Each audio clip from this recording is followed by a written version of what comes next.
ஏற்கனவே துக்கத்தில் இருந்த எனக்கு இது பெரிய தூக்கமாக இருந்தது. ஏனென்றால் இன்று என் கணவர் வெளிநாடு செல்கின்றார். என் கணவர் வெளிநாட்டில் வேலை செய்து வந்தார். எங்கள் திருமணத்திற்காக அவர் விடுப்பு எடுத்து வந்திருந்தார். விடுப்பு முடிந்து இப்பொழுது அவர் திரும்பவும் வெளிநாட்டிற்கு செல்கின்றார். என் மனம் மிகவும் வருத்தத்தில் இருந்தது. அவர் சொல்லுவதை தாங்கிக் கொள்ள முடியாது என்னால் அழுது கொண்டு விமான நிலையத்தில் நின்று கொண்டிருந்தேன்.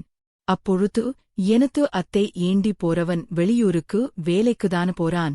எதுக்கு இப்படி அழுது நடிக்கிற அவன் இப்ப வேலைக்கு போணுமா இல்ல இங்க இருந்து உன் கூட இருக்கணுமா? எவ்வளவு கடன் இருக்கு தெரியும்ல என்று வீட்டிற்கு வந்த ஒரு வாரத்திலேயே எனது அத்தை என்னை திட்ட ஆரம்பித்துவிட்டான். என் கணவருக்கும் என்னை பிரியமனல்லே. என்னை இருக்க அணைத்துக் கொண்டு பிரிய மனமில்லாமல் தவித்துக் கொண்டிருந்தார். பிறகு என் மாமியாரிடம் அம்மா இவளை நன்றாக பார்த்துக்கொள் என்று சொல்லிவிட்டு விமானம் இருக்கும் இடத்தை நோக்கி சென்றார். விமான நிலையத்திலிருந்து வீட்டிற்கு வந்த எனக்கு வரும் வழியெல்லாம் என் கணவரின் நினைவுகளாகவே இருந்தது. என் கணவர் எனக்கு தூரத்து சொந்தம்தான். என் கணவரின் தங்கையும் நானும் ஒரே கல்லூரியில் படித்தோம்.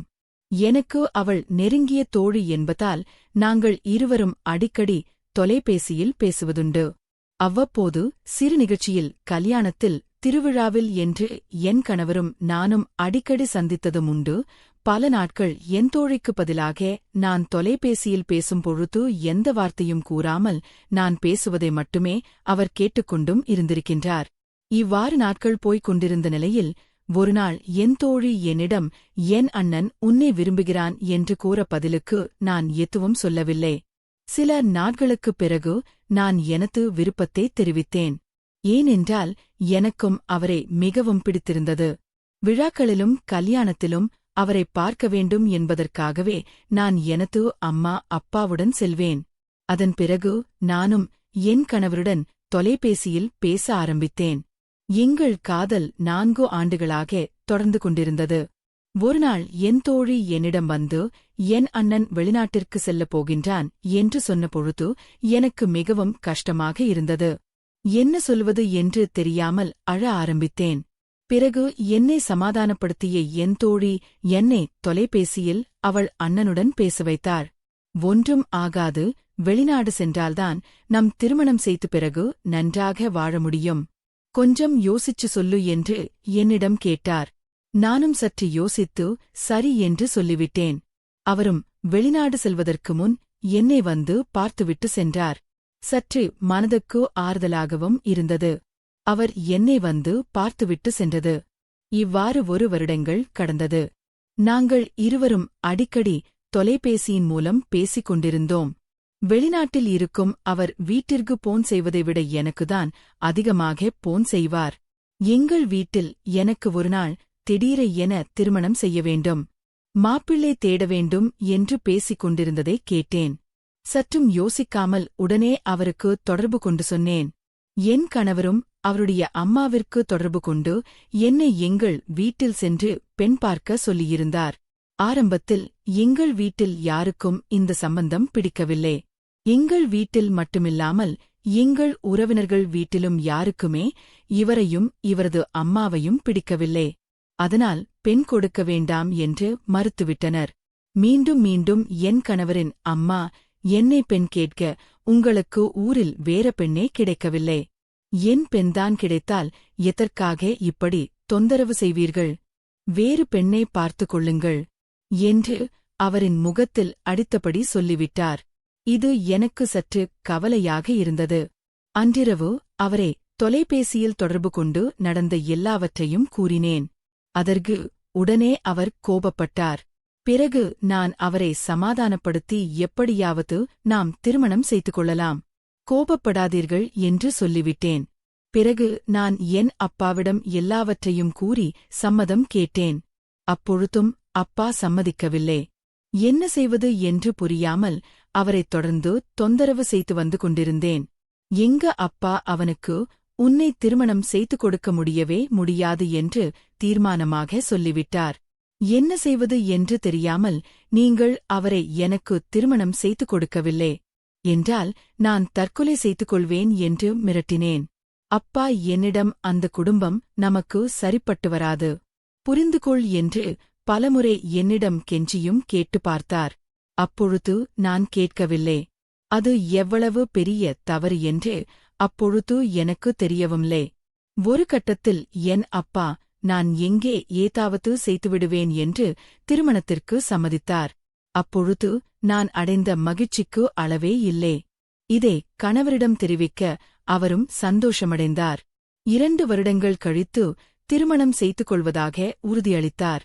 அதுவரை எங்கள் காதல் தொலைபேசியில் வளர்ந்து வந்தது. இதற்கு இடையில் கணவரின் தங்கைக்கும் திருமணம் முடிந்தது.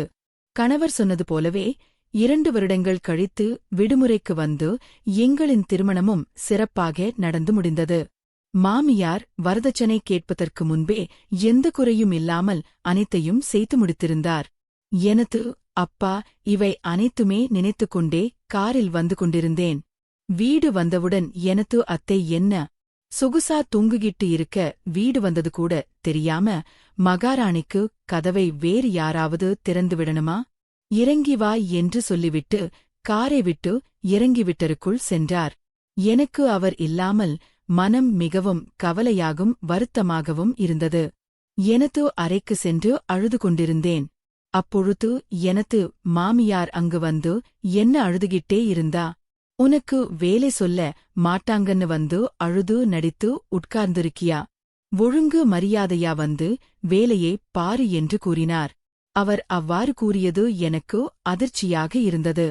ஏனென்றால் கணவர் இருந்தவரே வீட்டில் எந்த வேலைகளையும் என் மாமியார் என்னை செய்யவிட்டதில்லை. இன்று என் கணவர் வெளிநாடு சென்றவுடன் இப்படி சொல்லுவது எனக்கு மிகவும் அதிர்ச்சியாக இருந்தது. சரி, நம் வீடுதானே, புதுப்பெண் என்பதால் இதுவரை வேலை சொல்லவில்லை. இனிமேல் நான்தான் எல்லா வேலையும் செய்ய வேண்டும் என்று எல்லா வேலைகளையும் செய்கிறேன். என் மாமியார் வேண்டும் என்று தேவையில்லாத வேலைகளை எல்லாம் என்னை செய்ய சொன்னார். நானும் வேறு வழியின்றி அவற்றை எல்லாம் செய்தேன்.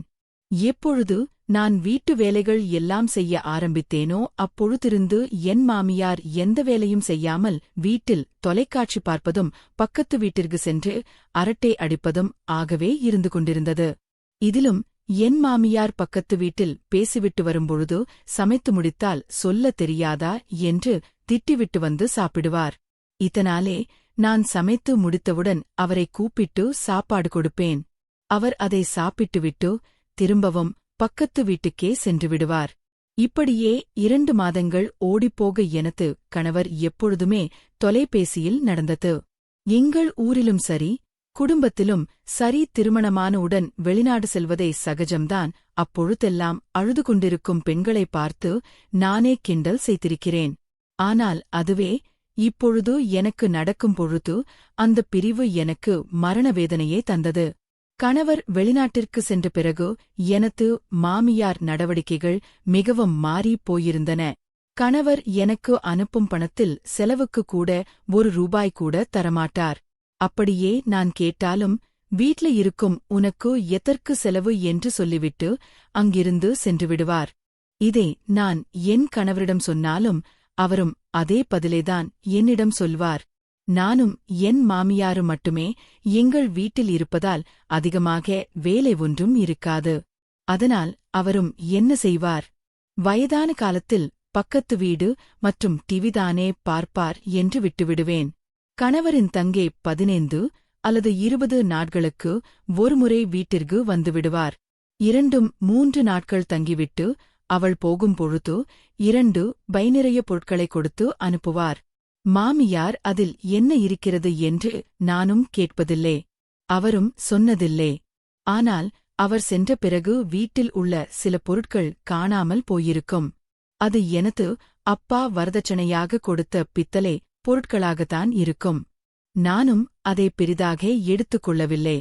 காரணம் எங்கே? இதைப் பற்றி கேட்டால் மாமியாரின் மனது காயப்படுமோ என்று ஒருநாள் எனது அம்மாவிற்கு உடல்நிலை சரியில்லாமல் போனது. அவரை பார்த்துக் கொள்வதற்காக நான் என் அப்பா வீட்டிற்கு சென்றிருந்தேன். நான் சொல்லும் பொழுது என் பேரோ சாவியை வீட்டிலேயே வைத்துவிட்டு வந்துவிட்டேன். அந்த பேரோவில்தான் எனது அப்பா எனக்கு வரதட்சணையாக கொடுத்த நகைகள் எல்லாம் இருந்தது. வீட்டில் யார் இருக்கிறார்? மாமியார் மட்டும்தான் இருக்கின்றார். வேறு யார் வரப்போகின்றார்? பத்திரமாக பார்த்துக் கொள்வார் என்று தைரியத்தில் நானும் என் வீட்டிலே இருந்துவிட்டேன். அம்மாவிற்கு உடல்நிலை சரியாக நானும் என் வீட்டிற்கு திரும்பினேன். அப்பொழுது எனது அறையை சுத்தப்படுத்தும் பொழுது அறையில் இருந்த பீரோ சாவியை காணவில்லை. நான் வைத்த இடத்தில் எல்லாம் தேடி பார்த்தேன். ஆனால் பீரோ சாவி சமையலறையில் இருந்தது. இது எவ்வாறு இங்கு வந்தது என்று யோசித்துக் கொண்டே சரி என்று பீரோவை திறந்து நகையெல்லாம் சரியாக இருக்கிறதா என்று சரிபார்த்தேன். அப்பொழுது என்னுடைய 3 பவுன் செயின் காணாமல் போயிருந்தது. நானும் பதறிப்போய் பீரோவில் அனைத்து இடங்களிலும் தேடினேன். எங்கும் காணவில்லை. எனக்கு நன்றாக நினைவில் இருந்தது. அங்குதான் நான் வைத்தேன் என்று இருந்தாலும் அறை முழுவதும் ஒரு இடம் விடாமல் தேடி பார்த்தேன். எங்கும் கிடைக்கவில்லை. தொலைந்த நகையின் மதிப்பு அதிகம் என்பதால் இது குறித்து எனது மாமியாரிடம் கேட்டேன். என்ன நினைத்தாரோ தெரியவில்லை. என்னை பார்த்தால் உனக்கு திருடிபோல் தெரிகிறதா என்று என்மேல் கோபப்பட ஆரம்பித்தான். உடனே என் கணவருக்கு தொலைபேசியில் தொடர்பு கொண்டு, உன் மனைவி என்னை திருடி என்று சொல்கிறாள் என்று சொல்ல, அவர் உடனே என்னிடம் என்ன ஏதுன்னே தெரியாம எங்க அம்மாவே எப்படி நீ திருடின்னு சொல்லுவ என்று கோபப்பட்டார். நானும் அந்த அர்த்தத்தில் கூறவில்லை. சாதாரணமாகத்தான் அவரிடம் கேட்டேன் என்று புரிய வைக்க முயற்சி செய்தேன். ஆனால் அது எதுவுமே இவர்கள் கேட்பதாக இல்லை. என் கணவர் இதனால் கோபத்தில் 2-3 நாட்கள் என்னுடன் தொலைபேசியில் பேசவே இல்லை. இந்த சம்பவம் நடந்த சில நாட்களில் என் மாமியார் என்னிடம் மோசமாக நடந்து கொள்ள ஆரம்பி நான் என்ன செய்தாலும் அதில் குறையை மட்டுமே கண்டுபிடிப்பார். எதற்கெடுத்தாலும் என்னிடம் கோபப்படுவார். நான் சாதாரணமாக ஏதாவது பேசினால் கூட என் மனம் நோகும்படி என்னை பேசிவிடுவார். அது மட்டுமல்லாமல் எல்லோரிடமும் என் மருமகள் என்னை மிகவும் மோசமாக நடத்துகிறாள் என்று தேவையில்லாமல் போய் புகார்கள் எல்லாம் கூறிவிடுவார். அவர்களும் என்னிடம் உனது மாமியாரே ஏன் இப்படி நடத்துகிறார் என்று என்னை குறை கூறினார்கள். நானும் என்ன செய்வது என்று தெரியாமல் அமைதியாகவே இருந்துவிட்டேன். இவற்றையெல்லாம் நான் என் கணவரிடம் கூறினாலும் கூட அவர் என்னையே திட்டுவார். என் அம்மாவை இப்படிலாம் சொல்லாதே, என் அம்மா எப்படி உன்னை பார்த்துக் கொண்டார் என்று. நான்தான் அங்கிருந்து பார்த்து கொண்டுதான் இருந்தேன் என்று சொல்லிவிட்டு கோபத்தில் தொலைபேசியை துண்டித்துவிட்டார். அதன் பிறகு 2-3 நாட்கள் அவர் என்னுடன் தொலைபேசியில் பேசவே இல்லை. நானும் அவரிடம் பேசாமல் இருக்க முடியாமல் நானே அவருக்கு தொலைபேசியில் தொடர்பு கொள்ள முயற்சி செய்தேன். ஆனால் அவர் என் தொடர்பை ஏற்கவில்லை. 1 வார காலம் முடிந்து திரும்ப அவரே எனக்கு தொடர்பு கொண்டார்.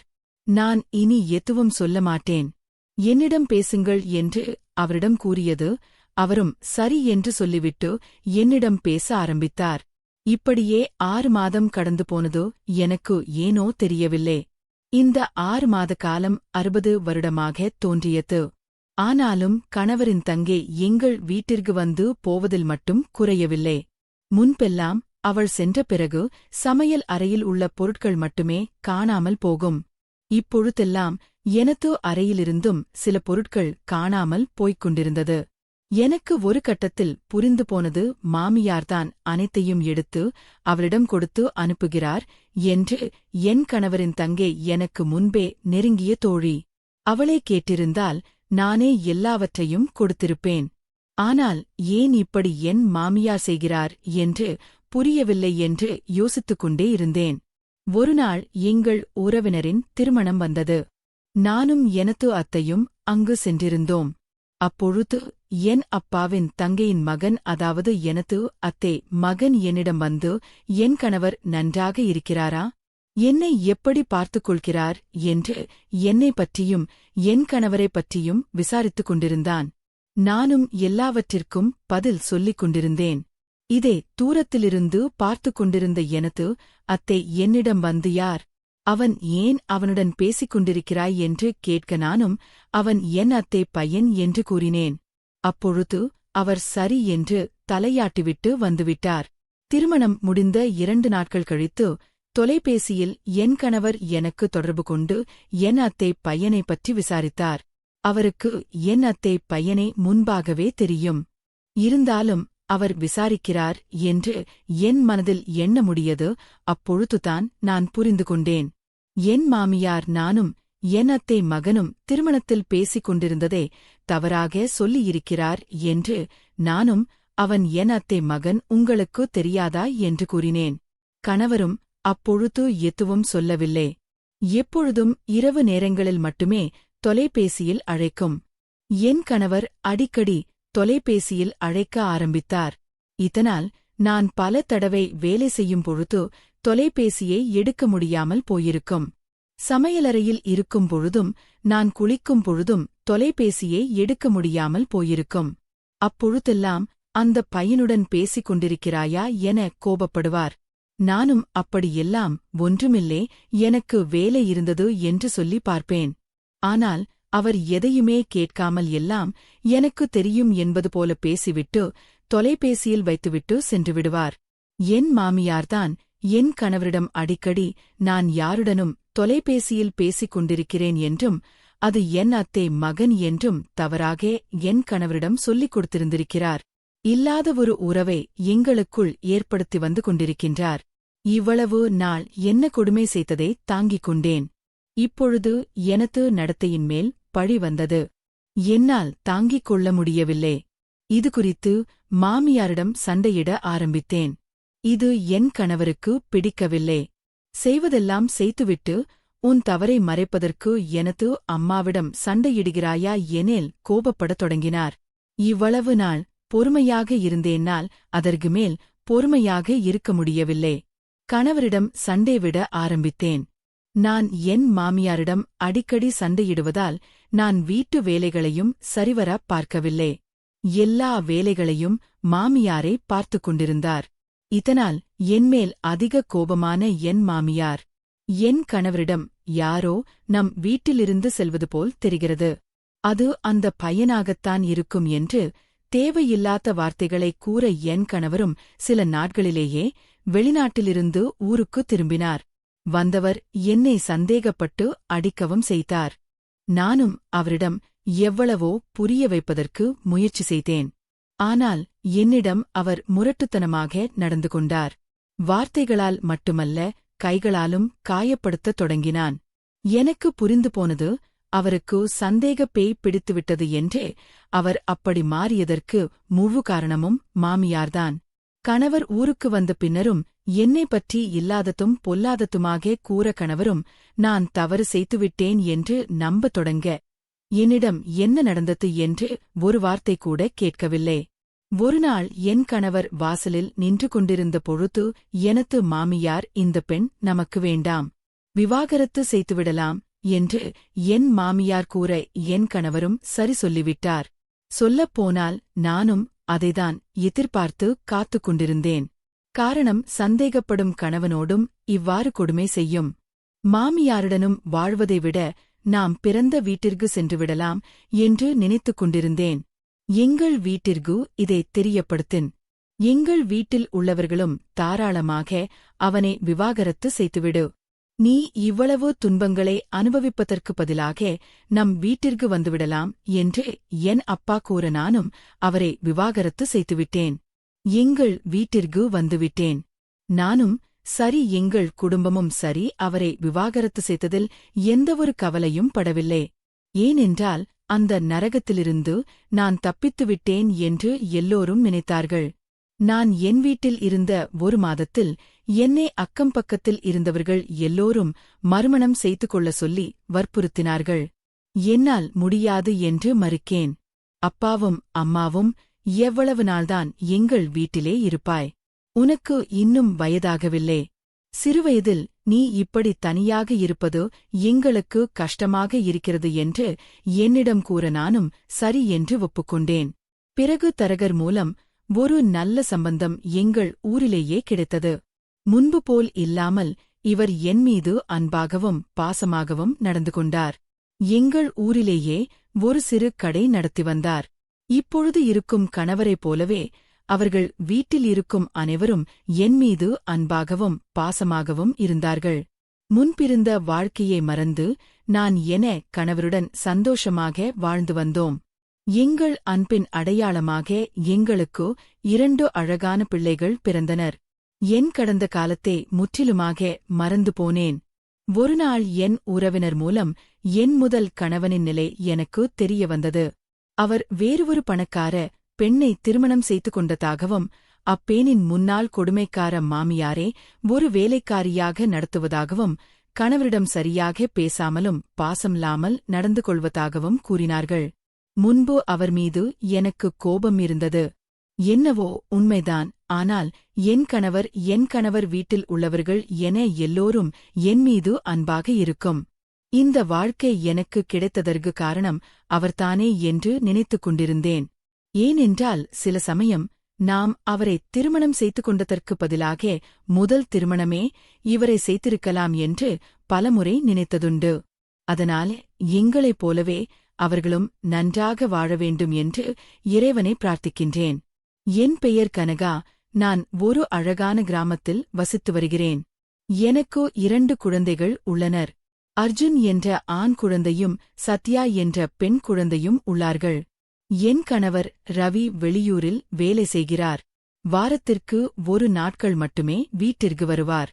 நான் குழந்தைகளை பள்ளிக்கு அனுப்பிவிட்டு வீட்டில் தனியாகத்தான் இருப்பேன். எப்பொழுதும் தனியாக இருக்கும் பொழுது டிவி பார்ப்பது வழக்கம். ஒருநாள் எங்கள் ஊரில் மழை பெய்ய நாம் வைத்திருந்த தோட்டத்தில் மலர்கள் எல்லாம் கீழே விழுந்து உடைந்திருந்தது. அதை சரி செய்வதற்கு எனக்கு யாராவது ஒருவருடைய உதவி கண்டிப்பாக தேவைப்பட்டது. அதனால் என்ன செய்வது என்று தெரியாமல் குழந்தைகளை பள்ளிக்கு அனுப்பிவிட்டு வெளியில் அமர்ந்திருந்தேன். அப்பொழுது அங்கு வந்த பக்கத்து வீட்டு பையன், என்ன அக்கா, ஏன் இப்படி உட்கார்ந்திருக்கீங்க என்று கேட்க, அவனிடம் நடந்ததை சொல்ல, சரி அக்கா, நான் சரி செய்கிறேன் என்று சொன்னான். சரி வா என்று அவனை உள்ளே அழைத்தேன். முதல் நாள் இருவரும் சேர்ந்து தோட்டங்களை சுத்தம் செய்தோம். அப்பொழுது, அக்கா, எனக்கு 1 கப் காப்பி தெரியுங்களா? ரொம்ப களைப்பாக இருக்கிறது என்று சொன்னேன். சரி என்று சொல்லி நான் சமையலறையை நோக்கி நகர்ந்தேன். சமையல் அறையில் காபி போட்டுக் கொண்டிருந்த பொழுது நான் கரப்பான் பூச்சியை பார்த்து பயத்தில் கத்த, என்ன ஆச்சு அக்கா என்று உள்ளே ஓடிவந்தான். ஒன்றுமில்லைடா தம்பி, கரப்பான் பூச்சி என்று சொல்லி அவன் அருகில் சென்று மறைந்து கொண்டதைப் போல் அவன் தோளில் கை வைத்து நின்றேன். உடனே அவன் சிரித்தபடி, இதற்கெல்லாம் அக்கா பயப்படுவீர்கள் என்று சொல்லிவிட்டு அந்த கரப்பான் பூச்சியை எடுத்துக்கொண்டு போய் வெளியே போட்டுவிட்டான். பிறகு என்னிடம் வந்து, நீங்கள் பயத்தில் என்னை பிடித்தது எனக்கு பிடித்திருந்தது என்று சொல்ல சற்று வெட்கத்தில் முகம் சிவந்து தலையை கீழே குனிந்து நின்றேன். பிறகு அவனை என் அருகில் வந்து, நீங்கள் மிகவும் அழகாக இருக்கிறீர்கள், அதனால்தான் உங்களுக்கு உதவி செய்ய வந்தேன் என்று சொல்லிவிட்டு என் அருகில் வந்தான். அவன் மூச்சு என் மூச்சும் ஒன்று சேரும் நெருக்கத்தில் நின்று கொண்டு என் முகத்தை பார்த்தான். நான் சற்று என்று நகர்ந்து, சரிடா, நாளைக்கு பார்க்கலாம் என்று சொல்லி நான் போட்டோ காப்பி எடுத்து அவன் கையில் கொடுத்தேன். அவனும் காபியை குடித்துவிட்டு அங்கிருந்து கிளம்பிவிட்டான். அன்று இரவு எங்க அம்மா எனக்கு போன் செய்து, நம்ம வீட்டில் குலதெய்வ பூஜை இருக்கிறது, வீடு முழுவதும் சுத்தம் செய்துவிடு கனகா, பூஜைக்கு நீயும் வரவேண்டும், அதனால் எல்லாவற்றையும் சுத்தப்படுத்தி முட்டாள் மட்டுமே, உனக்கு இப்பொழுதே கொஞ்சம் கஷ்டம் இருக்காது இல்லையா என்று சொல்லிவிட்டு போனே வைத்துவிட்டார். நான் என்ன செய்வது என்று தெரியாமல் முழித்துக் கொண்டிருந்தேன். என் கணவர் இருந்திருந்தால் மேலே இருக்கும் பொருட்களை எல்லாம் கீழே இறக்கிக் கொடுத்திருப்பார். நான் அதை சுத்தம் செய்திருப்பேன். பிறகு அவரே வீட்டை சுத்தம் செய்வார். குழந்தைகளும் சிறியவர்கள் என்பதால் அவர்களை நான் வேலையில் வைக்க முடியாது. இருவரும் பள்ளிக்கு வேறு சென்று விடுவார்கள் என்று நினைத்துக் கொண்டிருந்தேன். அப்பொழுதுதான் எனக்கு அந்த பக்கத்து வீட்டு பையன் அரவிந்தன் நண்பன் கார்த்திக் வெளியே செல்வதாக இருந்தது போல இருவரும் நடந்து வருவதை பார்த்த நான், அரவிந்த், எனக்கு கொஞ்சம் வேலை இருக்கு, கொஞ்சம் உதவி பண்றியா என்றுன்னு கேடல, நாங்க வெளியில போறோம் என்று கார்த்திக் சொல்ல, இன்னும் இல்ல அக்கா, நான் இப்பவே வந்து உங்களுக்கு நான் உதவி பண்றேன் என்று சொல்லிவிட்டு தன் உடைகளை மாற்றிக்கொண்டு அரவிந்து வேகமாக எங்கள் வீட்டிற்கு வந்தான்.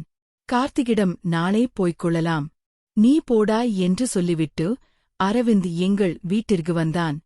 என்ன அக்கா திடீர்னு கூப்பிட்டு இருக்கீங்க என்று என்னிடம் கேட்க, நான் அரவிந்த் எங்க வீட்டை கொஞ்சம் சுத்தம் செய்யணும், எனக்கு கொஞ்சம் உதவி பண்ணு என்று சொல்லி அவனை என் வீட்டிற்குள் அழைத்து வந்தேன். சரி அக்கா என்று சொல்லி அவனும் எனக்கு உதவியாக இருந்தான். எல்லாவற்றையும் சுத்தம் செய்ய ஆரம்பித்தோம். அப்பொழுது அரவிந்த் தக்கா மேலே இருக்கும் பொருட்கள் எல்லாம் நீங்கள் எடுத்துக் கொடுங்கள், நான் கீழே எடுத்து வைக்கிறேன் என்று சொன்னான். ஏண்டா உனக்கு உயரம் முன்ன பயமா என்று கேட்டு சிரித்துக்கொண்டே ஏணி வழியாக பரணி மேல் இருக்கும் பொருட்களை எடுக்க மேலே ஏறினேன். அப்பொழுது ஏணியை பிடித்துக் கொள்கிறேன் அக்கா என்று சொல்லி அரவிந்த் கெட்டியாக ஏணியை பிடித்துக் கொண்டிருந்தான். நான் மேலே எரிபொருட்களை எடுத்துக் கொடுத்துக் கொண்டிருந்தேன். அப்பொழுது அரவிந்த் என் கால்களை மெல்ல தடவ எனக்கும் உள்ளுக்குள் ஏதோ செய்ய அரவிந்த் அந்த மாதிரி பண்ணாதன்னு சொன்னேன்.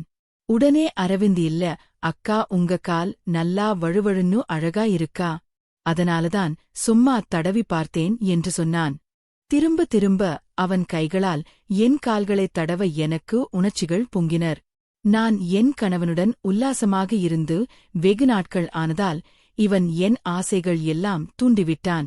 கூச்சம் தாங்காமல் நான் கையெடுக்க அவன் மேலே விழுந்தேன். பிறகு என்னை அவன் கட்டி அணைக்க, நான் அவனை கட்டி அணைக்க இருவரும் உல்லாசமாக இருந்தோம். பிறகு இப்படியே எங்களுடைய உல்லாச பயணம் தொடர்ந்து கொண்டே இருந்தது. ஒருநாள் திடீரென அரவிந்த் வெளியூருக்கு செல்ல தயாரானான். என்ன அரவிந்த் எங்கு கிளம்பிட்டாய் என்று கேட்க, படிப்பிற்காக வெளியூர் செல்கின்றேன் என்று சொன்னான். எனக்கு மிகவும் வருத்தமாக இருந்தது. என்னுடைய சூட்டை உன்னிடம்தானே தனித்துக் கொண்டேன். நீ இப்படி வெளியூர் சென்றால் நான் என்ன செய்வேன் என்று கேட்டதற்கு எல்லாம் சரியாகிவிடும். அக்கா ஒன்றும் கவலைப்படாதீர்கள் என்று சொல்லிவிட்டு என்னை பிரிய மனம் இல்லாமலேயே அவன் சென்றான் என்பது அவன் கண்களிலேயே எனக்கு தெரிந்தது. பிறகு 2-3 நாட்கள் என்னால் வீட்டில் இருக்க முடியவில்லை. பிள்ளைகளும் பரீட்சை விடுமுறைக்காக எங்கள் பெற்றோர் வீட்டிற்கு சென்றுவிட்டார்கள். பிறகு நான் என்ன செய்வது என்று தெரியாமல் தவித்துக் கொண்டிருந்தேன். அப்பொழுதுதான் அரவிந்த் வெளியூர் சென்றது தெரியாத கார்த்திக் அங்கு வந்து என்னிடம் விசாரிக்க நான் எல்லாவற்றையும் கூறினேன். அப்பொழுது அரவிந்த் என்னை பற்றி ஏதோ கார்த்திகிடம் சொல்லிருப்பான் போல உள்ள உட்கார்ந்து பேசலாமா என்று கார்த்திக் கேட்டான். ஏன் என்று நான் கேட்டதற்கு, நான் ரொம்ப தூரம் வெயில்ல நடந்து வந்தாக்கா, அதனாலதான் சொல்றேன் என்றான். சரி வா, நல்லா எலுமிச்சை சாறு பிழிந்து ஜூஸ் எடுத்து தரேன் என்று சொல்லிவிட்டு உள்ளே வந்து உட்கார சொன்னேன். நான் சமையலறைக்கு சென்று எலுமிச்சை பழத்தை எடுத்து சாறு பிழிந்து கொண்டிருந்தேன். அப்பொழுது என் பின்னால் வந்து கார்த்திகை என் இடுப்பை மெதுவாக கிள்ள எனக்கு அரவிந்தன் நினைவுகள் வர சட்டென்று கார்த்திகை தள்ளிவிட்டு, ஏன் இவ்வாறு என்னிடம் நடந்து கொள்கிறாய் என்று கேட்டேன். அதற்கு உடனே கார்த்திக் அரவிந்த் என்னிடம் எல்லாவற்றையும் சொல்லிவிட்டான். நீங்களும் அரவிந்தும் ஒன்றாக இருந்தது என்று எல்லாவற்றையும் சொல்லிவிட்டான் என்று என்னிடம் கூற எனக்கு அதிர்ச்சியானது. அப்படியெல்லாம் ஒன்றுமில்லை என்று நான் மழுப்பலாக சொல்ல, அவன் இல்லை எனக்கெல்லாம் தெரியும், உங்களுக்கு எங்க மச்சம் இருக்கிறது என்றெல்லாம் என்னிடம் சொல்லியிருக்கிறான் என்று சொல்லி என்னிடம் கிட்ட நெருங்க முயற்சித்துக் கொண்டே இருந்தான். நான் எங்கே அவன் இவற்றையெல்லாம் வெளியே சொல்லிவிடுவானோ என்ற பயத்தில் அவனுக்கும் ஒத்துக்கொண்டேன். திருடனைப் போல பகல் இரவு என பதுங்கி பதுக்கி எங்கள் வீட்டிற்கு வந்து என்னை அவன் தினமும் ருசித்துக் கொண்டிருந்தான். அவனிடமிருந்து எப்படி தப்பிப்பது என்று யோசித்துக் கொண்டிருந்தேன். ஏனென்றால் அவன் என்னிடம் நடந்து கொள்வது மிருகத்தனமாக நடந்து கொள்வான். என்னால் முடியவில்லை என்று சொன்னாலும் கூட என்னை விடாமல் அவன் ஆசை அடங்கும் வரை என்னை விடமாட்டான். நான் வீட்டிற்கு தூரம் என்று சொன்னால் கூட என்னை விடமாட்டான். இவ்வாறு இருந்த கார்த்திகிடம் எப்படி தப்பிப்பது என்றும் வெகு நாட்களாக காத்துக் கொண்டிருந்தேன். அப்பொழுது அரவிந்த் ஒருநாள் விடுமுறைக்கு வீட்டிற்கு வர, அவனிடம் நடந்த எல்லாவற்றையும் கூற அவனும், கார்த்திக் அப்படி பண்ணுனானா? சரி விடுங்க, நாளைக்கு வேற ஒருத்தவங்களை வர சொல்றேன் என்று திமிராக என்னிடம் பதில் சொல்ல, ஏன் இவ்வாறு நடந்து கொள்கிறாய் என்று நான் அரவிந்திடம் கேட்டதற்கு, பத்தினியே போல நடிக்காதே. கணவர் வெளியூரில் வேலை செய்யும் பொழுது நீ இங்கு என்னுடன் உல்லாசமாகத் தானே இருந்தாய். நீதானே சொன்னாய் உன் சூட்டை என்னிடம் தனித்துக் கொண்டாய் என்று. அதனால்தான் நான் இல்லாத பொழுது உன் சூட்டைத் தணிக்க ஆளை அனுப்பினேன். இதில் என்ன தவறு இருக்கிறது என்று என்னிடம் திமிராக பதில் சொன்னான். நான் அரவிந்த் மேல் வைத்தது உண்மையான அன்பு, ஒருவிதமான காதல். ஆனால் அது அரவிந்திற்கு புரியவில்லை. ஏனென்றால் எனக்கு முன்னதே திருமணமானதும் அவனை விட வயதில் மூத்தவள் என்பதும் எனக்கு 2 குழந்தைகள் இருக்கிறது என்பதையும் அவன் நினைத்துக் கொண்டு என்னை அவன் காதலிக்கவில்லை. என்னை அவன் வேறுவிதமாக நினைத்து பயன்படுத்திக் கொண்டிருக்கின்றான் என்பது தெரியவந்தது. பிறகு நான் இவற்றை எப்படி நான் கடந்து செல்வேன் என்று தெரியாமல் விழித்துக் கொண்டிருந்தேன். அப்பொழுது என் கணவர் 2 நாட்களில் வீட்டிற்கு வருவதாக கூற எனக்கு மிகவும் பயமானது. இந்த கார்த்திக் என்னை விடுவதாக தெரியவில்லை. இதனால் நானே இதற்கு ஒரு முடிவு கட்ட வேண்டும் என்று அன்று இரவு கார்த்திக் வரும்பொழுது நான் தற்கொனேன். அப்பொழுது கார்த்திக் எனது நிலையை பார்த்து வருந்தி என்னை மருத்துவமனைக்கு தூக்கி சென்று தெரியாமல் இவர் விஷத்தை உட்கொண்டுவிட்டார். விஷம் என்று தெரியவில்லை என்று பொய் சொல்லி மருத்துவமனையில் சேர்த்துவிட்டு என்னை பார்த்து மேற்கொண்டான். மறுநாள் விடிந்ததும் என்னை மன்னித்து விடுங்கள். உங்களை நான் தவறாக பயன்படுத்திக் கொண்டது என் தவறுதான். இனிமேல் இவ்வாறு செய்ய மாட்டேன் என்று சொல்லிவிட்டு அங்கிருந்து சென்றுவிட்டான். பிறகு என் உறவினரிடம் தெரியாமல் விஷத்தை உண்டுவிட்டேன் என்று சொல்ல அவர்களும் அதை நம்பினார்கள். ஆனால் ஒரு சிலர் மட்டும் அரவிந்தும் கார்த்திக்கும் எங்கள் வீட்டிற்கு வருவதை பார்த்து கொண்டுதான் இருந்தார்கள். எப்படியோ அவற்றையெல்லாம் நான் சமாளித்துவிட்டேன். பிறகு 2 நாட்கள் கழித்து என் கணவர் ஊருக்கு வந்த பொழுது அரவிந்தும் கார்த்திக்கும் என் கணவரை மருத்துவமனைக்கு அழைத்து வர நான் இவர்கள் இருவரையும் என் கணவனுடன் பார்த்த பொழுது பயந்து போனேன். பிறகு என் கணவர் என்னிடம் வந்து, கனகா, கார்த்திகரன் சொல்வது உண்மையா? அவர்கள் இல்லை என்றால் இன்னைக்கு உனக்கு ஏதாவது ஒன்று ஆயிருக்கும். இல்லையா என்னவென்று தெரியாமல் சரியாக எதையும் சாப்பிட மாட்டாயா என்று திட்டிவிட்டு அரவிந்தும் கார்த்திக்கும் சொன்னார்கள். நீ வீட்டில் தனியாக இருக்கின்றாய், மிகவும் வருத்தத்தில் இருந்தாய் என்று. இனிமேல் நான் வெளியூருக்கு வேலைக்கு செல்ல மாட்டேன், உன் கூடவே இருக்கின்றேன். நீ அவர்களிடம் சொல்லி வருத்தப்பட்டாய் என்று இருவரும் கூறும் பொழுது எனக்கு மிகவும் வருத்தமாக இருந்தது என்று கூறிக்கொண்டிருந்தார். அப்பொழுதுதான் அரவிந்தும் கார்த்திக்கும் என் கணவனிடம் எதுவும் சொல்லவில்லை என்று எனக்கு புரிந்தது.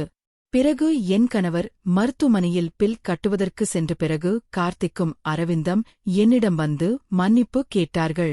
எங்கள் இச்சைக்கு உங்களை பயன்படுத்திக் கொண்டோம்.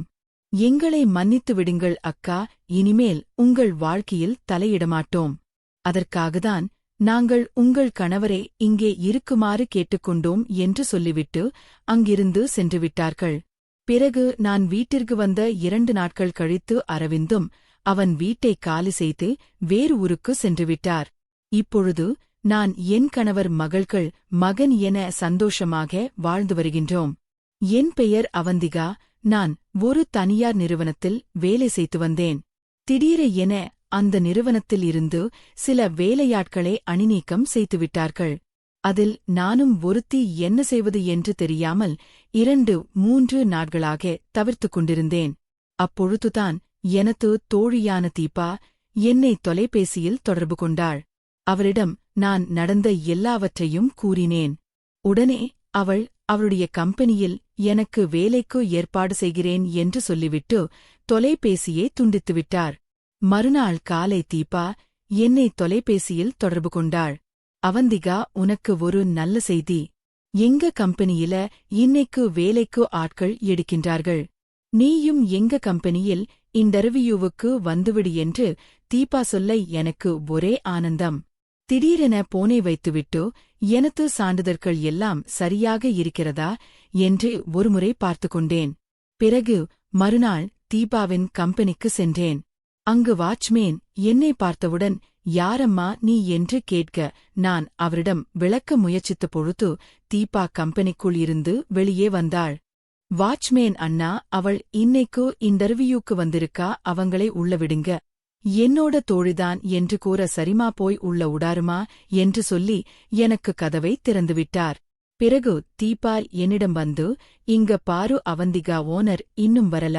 அவர் வந்ததும் இன்டர்வியூ அட்டெண்ட் பண்ணிட்டு என்கிட்ட வந்து சொல்லு என்று சொல்லிவிட்டு அவள் வேலையை பார்க்க சென்றுவிட்டார். சிறிது நேரம் கழித்து வெளியே ஒரு பெரிய சொகுசு கார் வருவதை பார்த்தேன். அப்பொழுதே கம்பெனியின் ஓனர் வந்துவிட்டார் என்று புரிந்தது. காரை விட்டு இறங்கியவர் கம்பீரமாகவும் கட்டுக்கோப்பாகவும் வாட்டசாட்டமாகவும் இருந்தார். என்னவென்று தெரியவில்லை. அவரை பார்த்தவுடன் என் மனதிற்குள் பயம் தொற்றிக் கொண்டது. அவர் என்னை கடந்து செல்லும் பொழுது நான் எழுந்து நின்றேன். ஆனால் அவர் என்னை கண்டுகொள்ளாமல் நேராக அவர் அறைக்குள் சென்றார். பிறகு சிறிது நேரம் கழித்து என்னை அவர் அறைக்கு வர சொன்னதாக ஒரு பெண் வந்து சொல்ல நானும் அவரே அறைக்கு சென்றேன். அங்கு அவர் என்னிடம் என்ன படிச்சிருக்க, எங்க வேலை பார்த்து என்று கேட்டுக்கொண்டே அவர் உட்கார்ந்திருந்த நாற்காலியை விட்டு எழுந்து என் பின்புறமாக வந்து நின்று கேள்விகளை கேட்டுக்கொண்டிருந்தாள். நானும் அவர் கேட்ட கேள்விக்கு பதிலை சொல்லிக் கொண்டிருந்தேன். பிறகு நாளையிலிருந்து நீ வேலைக்கு வா என்று சொல்லி என்னை அனுப்பிவிட்டார். வேலை கிடைத்த சந்தோஷத்தில் நான் என் தோழி தீபாவிடம் சொல்லிவிட்டு வீட்டிற்கு சென்றுவிட்டேன். தீபா அப்பொழுது ஏதோ சொல்ல முற்பட்டான். ஆனால் சொல்ல முடியாமல் போனது. அதன் பிறகு மாலே தீபா எனக்கு தொலைபேசியில் தொடர்பு கொண்டு, இங்க பாரு அவந்திகா, நீ கஷ்டப்படுறேன். நான் என் கம்பெனில உனக்கு வேலை வாங்கி கொடுத்தேன். இல்லன்னா வேற கம்பெனிய கூட நான் தேடி கொடுத்திருப்பேன். எங்க ஓனர் கொஞ்சம் சரியில்ல, அவர்கிட்ட கொஞ்சம் பார்த்து நடந்துக்கோ என்று சொல்லிவிட்டு தொடர்பை துண்டித்தார். எனக்கு சற்று பாயமானது. என்ன செய்வது என்று தெரியவில்லை. சரி, நான் ஜாக்கிரதையாக இருந்தால் எதுவும் நடக்காது என்று தைரியமாக மறுநாள் வேலைக்கு சென்றேன். அங்கு சஞ்சனா என்ற பெண் நீதான். அவந்திகாவ நேத்து நான் வேலைக்கு வரல, அதனால என்ன உனக்கு தெரிஞ்சிருக்காதுன்னா. இங்க ஓனரோட செக்யூரிட்டி, நீ என்ன வேலை பார்க்கணும்னு உனக்கு எல்லாம் சொல்ல போறது. நான்தான் வா என்று கூட்டிக் கொண்டு போய் என்னை அக்கவுண்ட் கவுண்டர்ல உடார வைத்து அக்கவுண்ட்ஸ் எல்லாம் சரி செய்ய சொன்னார்.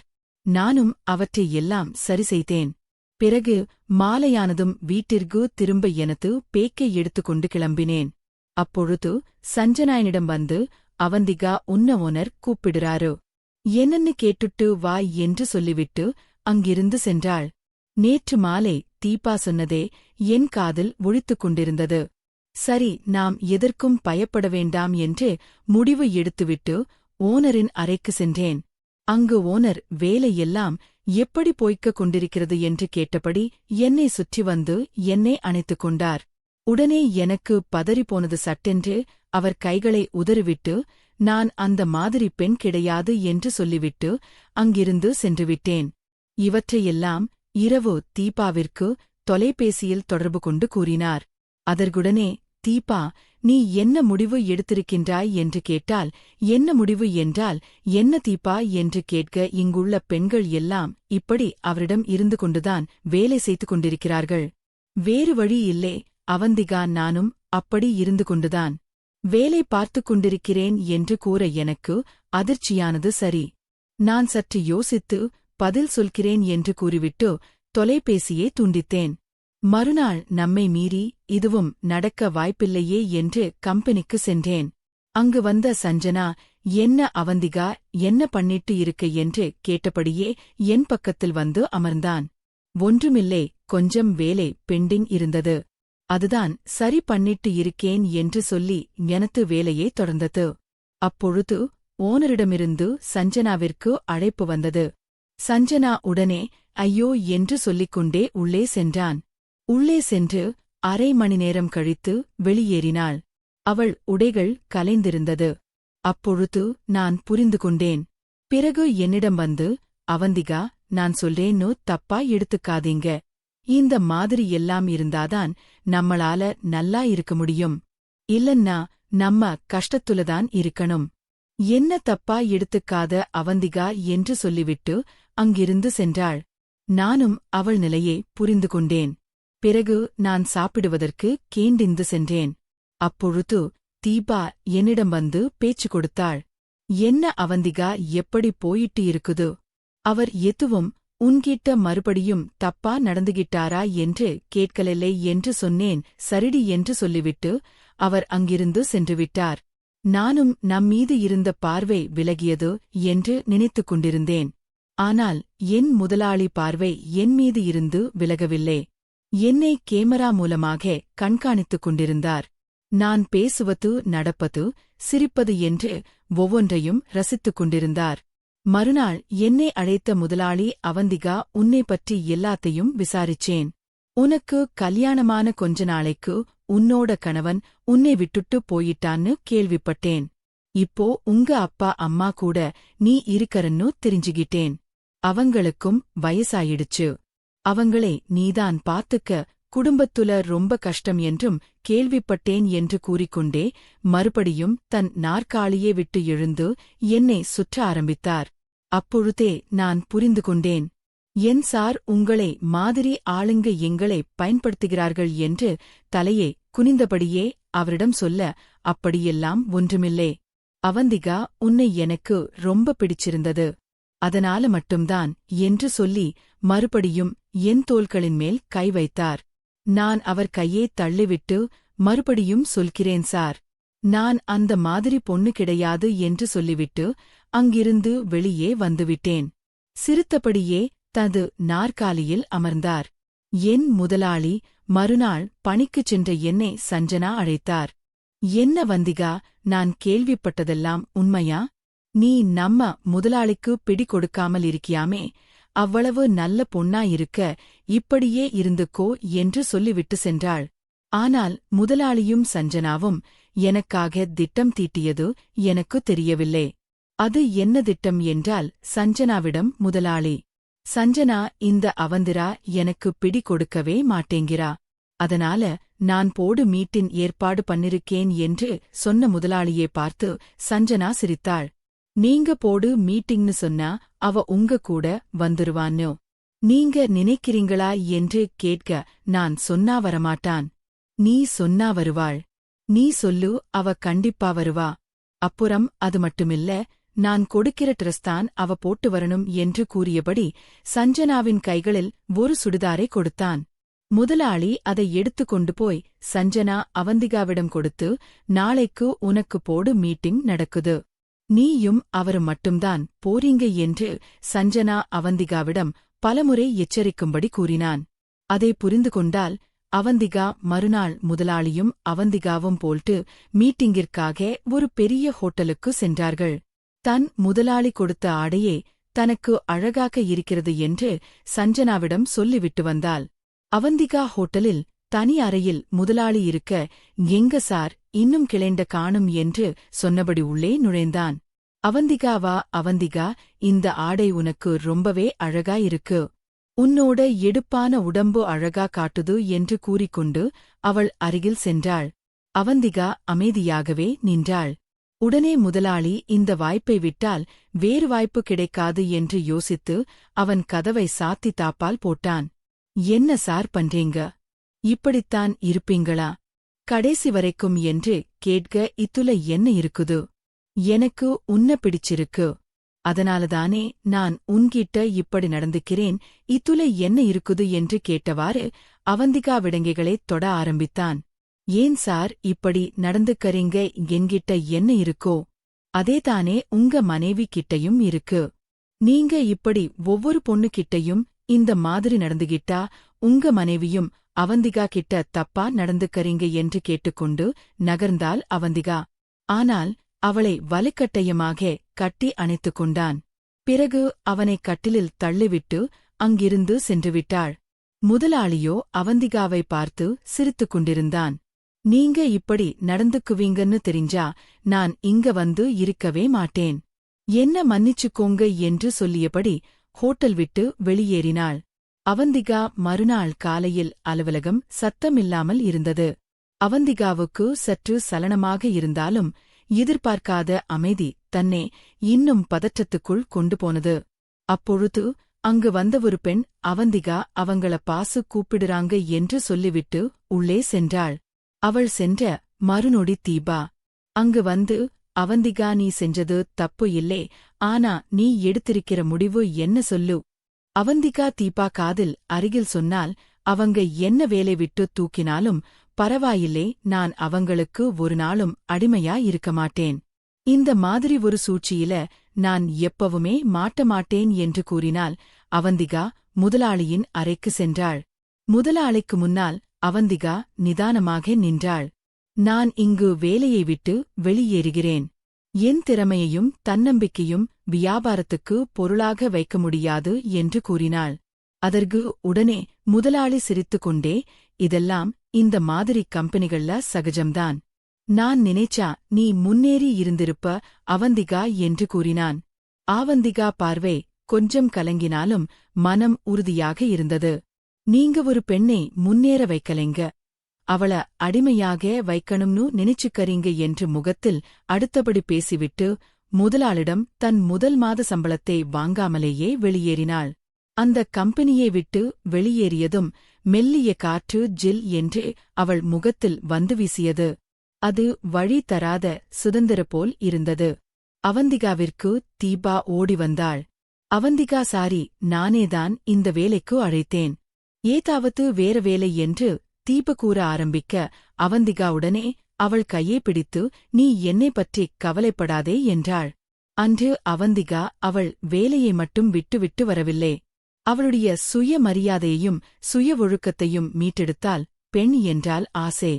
வார்த்தைகளை கூறி ஏமாற்றிவிடலாம், அடிமையாக்கி வைத்துக் கொள்ளலாம் என்றிருக்கும் ஆண்கள் மத்தியில் நான் யாருக்கும் அடிமையாக மாட்டேன் என்று ஒரு வீர பெண்ணாய் நின்றாள் அவந்திகா.